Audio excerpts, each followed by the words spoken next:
اس طرح کا شبیر کا راہوار سفر تھا۔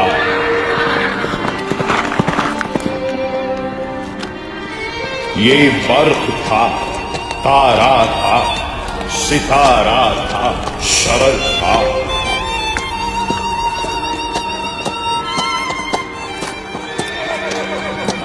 جس کو نہ ہواؤں کا نہ صحراؤں کا ڈر تھا، چل جائے تو شمشیر تھا، ہارے تو سپر تھا۔ دریاؤں میں کشتی تھا، ہواؤں میں پری تھا، مولا کے رفیقوں میں 73واں یہی تھا۔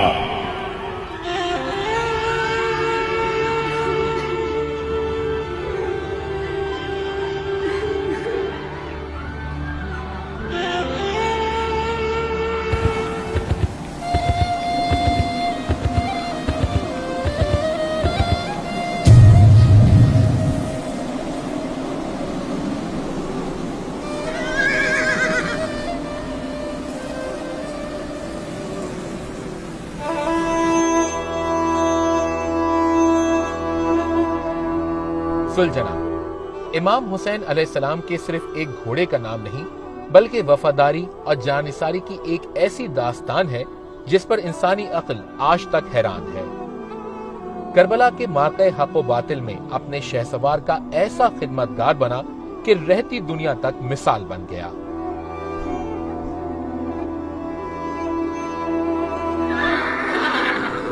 روز عاشور آخر وقت تک سایہ بن کر امام عالی مقام کے ساتھ رہا۔ ایک پل کے لیے بھی خود کو مولا حسین سے جدا نہ کیا بلکہ اپنی وفاداری سے میدان کربلا میں وفاداری اور ایثار کی انمٹ تاریخ رقم کر دی۔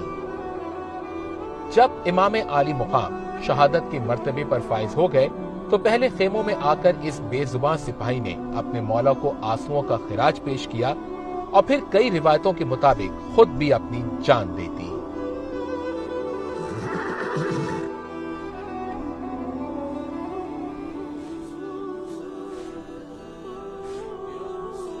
دنیا بھر میں ایام عزا کے دوران جہاں جہاں امام حسین اور ان کے جانثار ساتھیوں کو خراج عقیدت پیش کیا جاتا ہے وہیں زلجنا کا بھی ذکر سامنے آتا ہے۔ اس کی وفاداری اور محبت کو سلام پیش کیا جاتا ہے۔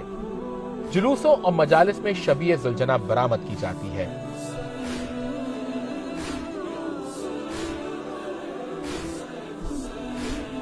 کتابوں میں اس کا خاص تذکرہ ملتا ہے۔ ادیبوں نے زلجنا کو اپنی تحریروں کا مرکز چنا ہے۔ شاعروں نے اپنے مرثیوں اور نوحوں میں اسے جگہ دی ہے۔ تمام ہی ذاکر اور عالم واقع کربلا کا ذکر کرتے ہوئے اسے یاد کرتے ہیں۔ زلجنا کے عام معنی ہے پروں والا۔ تیز رفتاری اور پھرتی اسے دوسرے گھوڑوں سے ممتاز بناتی ہے۔ پرندوں کی طرح اسے چست اور تیز رفتار کہا جاتا ہے۔ یہ بہت ہی پھرتیلا تھا اور یہ نام میدان جنگ میں اس کی تیز رفتاری کو ظاہر کرتا ہے۔ یہ گھوڑے اتنے ذہین ہوتے ہیں کہ انہیں بتانا ہی نہیں پڑتا کہ انہیں کیا کرنا ہے۔ یہ ماحول کے حساب سے خود کو ڈھالنے کی صلاحیت رکھتے ہیں۔ یعنی تمام جانوروں میں سب سے زیادہ عقل اور فراست جو ہے وہ گھوڑے کے پاس ہوتی ہے۔ تو وہ اتنا سمجھدار ہوتا ہے، جن لوگوں نے گھوڑے کو رکھا ہے اور خدمت کرتے ہیں ان سے پوچھا جائے تو وہ بڑی ڈیٹیل بتائیں گے اور تجرباتی طور پہ دکھا بھی دیں گے کہ ان گھوڑوں میں فراست کتنی ہے جو زلجنا بنتے ہیں اور مجالس اور جلوس میں برآمد ہوتے ہیں۔ تو ایک دو بار جب وہ مجلس میں آ جاتے ہیں تو گھوڑے خود جانتے ہیں کہ ہمیں کیا کرنا ہے، اور مجلس میں وہ نہ کسی کو زخمی کرتے ہیں، نہ کوئی بدکتے ہیں، نہ دوڑتے ہیں۔ حد یہ ہے کہ زلجنا جو ہمارے پاس رہے ہیں زلجنا، اور ہم نے خود پالا ہے، رکھا ہے بچپن سے گھوڑے کو، تو اگر کوئی دیکھے کہ ایک چھوٹا بچہ یعنی 4 سال کا بچہ گھوڑے کے سامنے اس کی مہار پکڑ لے، تو جیسے بچہ تو چھوٹا ہے، بچہ آگے بڑھے گا تو اب گھوڑا جو ہے وہ آگے کی طرف قدم رکھ رہا ہوتا ہے، لیکن جب بچہ اس کی مہار پکڑے گا تو گھوڑا آگے کو نہیں چلے گا۔ کیوں؟ اسے پتہ ہے کہ اگر میں آگے بڑھوں گا تو بچے کے پیر پہ میرے سم نہ پڑ جائیں، اور چونکہ طاقت ہوتی ہے اس کے پیروں میں گھوڑے کے، تو اگر ایک چھوٹے بچے کے پیر پہ وہ پیر رکھ دے تو وہ زخمی ہو جائے گا، تو گھوڑا پیچھے کی طرف ہٹتا ہے، پیچھے ہٹتا ہے. جیسے جیسے بچہ آگے بڑھے گا گھوڑا پیچھے ہٹے گا، کہ اگر میں آگے بڑھوں گا تو یہ سم اس کے بچے کے اوپر پڑ جائے گی، تو وہ پیچھے ہٹنے لگتا ہے تاکہ میرے پیر اس بچے کے اوپر نہ پڑے. اتنا ذہین ہوتا ہے گھوڑا، اتنا ذہین ہوتا ہے. اور جس وقت اسے سجا دیا جاتا ہے تو اس کو پتہ ہے کہ کسی خاص کام کے لیے مجھے جانا ہے. اور پھر جب ایک دفعہ وہ مجمع میں ہو آتا ہے تو اسے پتہ ہے کہ مجھے سجایا جا رہا ہے، ابھی مجھے مجمع میں جانا ہے، اور ہزاروں ہاتھ میرے اوپر آئیں گے، چاروں طرف سے لوگ مجھے گھیر لیں گے، لیکن وہ گھبراتا نہیں. ایسے ایک عام جانور کو آپ مجمع میں لائے تو وہ پاگل ہو جائے گا، بھاگنے لگے گا. تاریخ میں ملتا ہے کہ سرکار دو عالم صلی اللہ علیہ وآلہ وسلم پورے سال گھوڑے خریدتے تھے، ان کے نام رکھتے تھے، انہیں تربیت کے سانچوں میں ڈھالا جاتا تھا، کئی روز فاقے سے رکھا جاتا اور پھر ان کی آزمائش کی جاتی. ایک جانب پانی رکھا جاتا اور دوسری جانب میدان کارزار کا نقشہ سجایا جاتا.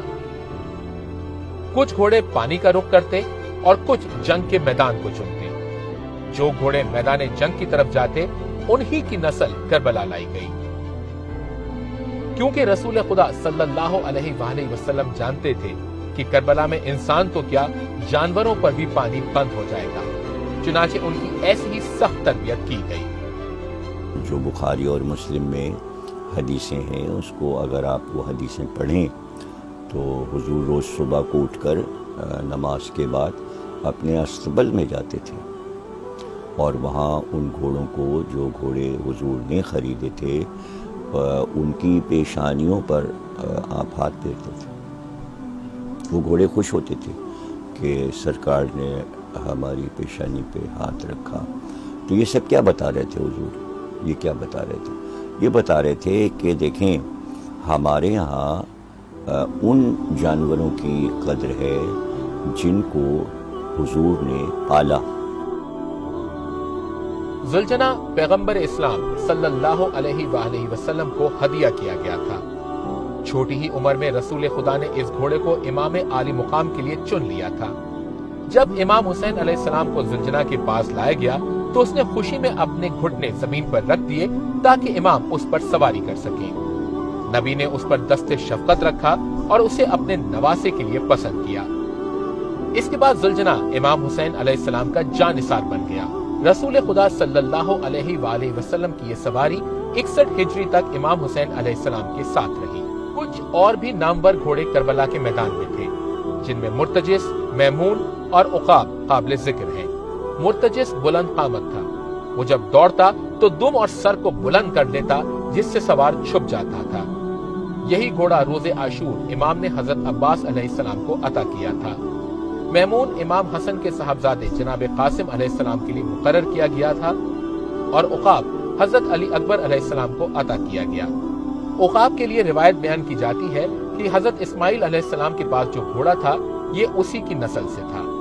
مستجز ہے اور ایک میمون ہے، ایک عقاب ہے اور ایک ذوالجنہ ہے. دلدل جو ہے وہ بعد میں آپ کو تحفے میں افریقہ کے بادشاہ نجاشی نے بھجوایا تھا، اور وہ گھوڑا نہیں تھا بلکہ وہ خچر تھا، اور اس پر آپ سواری کرتے تھے. اور یہی گھوڑا جس کا نام بعد میں دلدل پڑا، تو وہ جنگ خیبر میں حضرت علی کو آپ نے اسی خچر پہ بھیجا تھا. اس مرتجس کی خوبی یہ لکھی ہے کہ وہ بلند قامت تھا، اور اس کی ایک خصوصیات ہے، ایک شاخ ہے، وہ گھوڑوں میں اس کا اپنا ایک قبیلہ ہے، اس کا ایک سلسلہ ہے نسل کا.